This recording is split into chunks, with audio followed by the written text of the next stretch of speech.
So here we're told that a total of 50,000 was invested in 2 new funds. I'm going to use the letter S for stock funds, B for the bond funds. And we're told that in 1 year, the stock fund increased by 13%. So that's the increase. And similarly for the bond fund, the increment was 0.18B.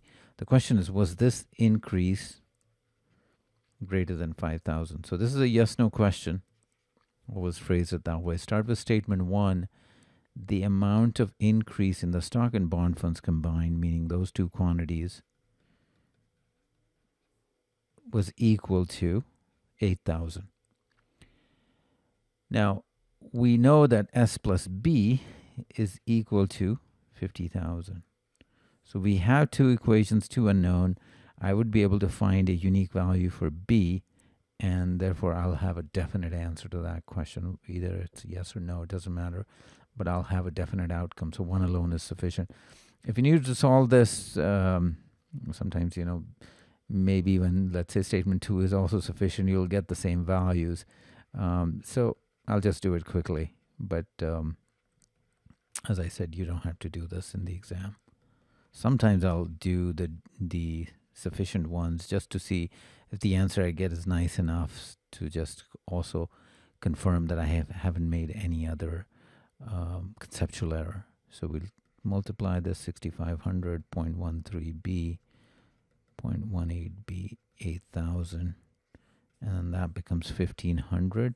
That's 0.05b, which means b is 1,500 over 0.0500. That's 20. So I get a nice number, which always confirms that all is good in terms of translating everything. So 1 alone is sufficient. 2 says the dollar amount of increase in the stock fund, which was that, is less than 3,900. So you'll notice 0.13 is a nice number. I'm going to divide both sides by that and get 100 here, 13.3. So this is equivalent to saying that less than $30,000 were invested in stock fund. And we know S is 50,000 minus B. So conceptually, that just means S, the amount that was put in bond funds was greater than 20,000. So it only gives me a range of values. So for example, if B was 40,000, then to answer that question would be 0.18 times 40,000, which would be 7,200, which is greater than, and that's a yes.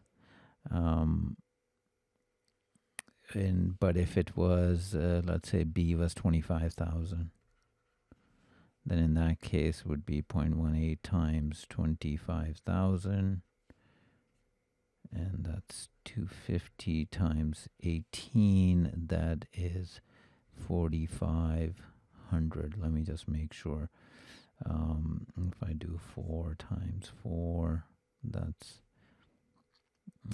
18,000 over 4, which is indeed 4,500. So now in this case, the answer is a no.